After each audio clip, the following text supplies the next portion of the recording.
కాళేశ్వరం విషయానికి వస్తే గత సంవత్సరం ఎలక్షన్స్ ముందు ఈ మేడిగడ్డ దగ్గర ఒకటి బ్యారేజ్ కుంగడం, సో అది కింద సరైన గుంత ఏర్పడడం వల్ల కుంగిపోయిందంటూ ప్రధానంగా జాతీయ డ్యామ్ రక్షణ సేఫ్టీ అథారిటీ ఒక కీలక నివేదిక వెల్లడించింది. సో మొత్తం ఈ మూడు మేడిగడ్డ, అన్నారం, సుదిల్ల ఈ మూడు పనికిరావు, వీటిని పునర్నిర్మించాల్సిందే. కొన్ని బ్లాక్లు 7 బ్లాక్లు ప్రమాదంలో ఉన్నాయి, వాటిని అంతా నిర్మూలించాలి, పూర్తిగా తొలగించాలంటూ ఒక ప్రధానమైన వార్త చూసుకోవచ్చు.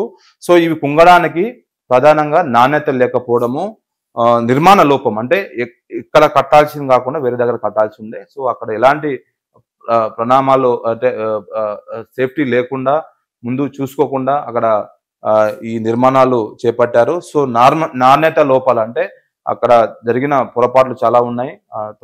త్వరగా కట్టడం కానీ, నాణ్యత లోపాలు అంటే సేఫ్టీ మెజర్మెంట్స్ పాటించకుండా ఈ 3 ప్రాజెక్టులు కట్టడం వల్ల ఇప్పుడు అవి సందిగ్ధంలో ఉన్నాయి. వాటిని 7 బ్లాకులు కూల్చాల్సిన పరిస్థితి ఏర్పడిందంటూ నేషనల్ డ్యామ్ సేఫ్టీ అథారిటీ నిన్న ఒక నివేదికలో వెల్లడించింది. దీనిపైన అటు కాంగ్రెస్ పార్టీ, ఇటు బీఆర్ఎస్ పార్టీ పరస్పరం విమర్శలు చేసుకుంటున్నాయి. సో ఇది ఖచ్చితంగా అవినీతి ప్రాజెక్టు అంటూ కాంగ్రెస్ పార్టీ ఎలక్షన్ సమయంలో పెద్ద ఎత్తున ప్రచారం చేసింది. సో దాని తర్వాత కాంగ్రెస్ పార్టీ అధికారంలోకి వచ్చిన తర్వాత ఈ ప్రాజెక్టును ఏదైతే కుంగిందో, ఇక్కడ చూసుకోవచ్చు మేడిగడ్డలో పగులు వచ్చిన మన ఫోటో చూసుకోవచ్చు. ఈ పగుల దగ్గరికి వెళ్ళి వాళ్ళు సందర్శించారు, కానీ అధికారంలోకి వచ్చిన తర్వాత దాన్ని యాక్టివ్స్ గా వదిలేశారు. ఇప్పుడు నేషనల్ డ్యామ్ సేఫ్టీ అధికారులు ఒక రిపోర్ట్ ఇచ్చింది కాబట్టి మన రాష్ట్ర ప్రభుత్వం ఎలా ముందుకు వెళ్తుంది, ఈ 7 బ్లాక్లను తొలగించి మళ్ళీ పునర్నిర్మిస్తారా లేకపోతే వేరే ప్రత్యామ్నాయం చూస్తారని మాత్రం వేచి చూడాల్సిన అవసరం ఉంది. మరోపక్క బీఆర్ఎస్ పార్టీ మాత్రమే ఈ దీనిపైన కాంగ్రెస్ పార్టీ కావాలనే విష ప్రచారం చేస్తుంది.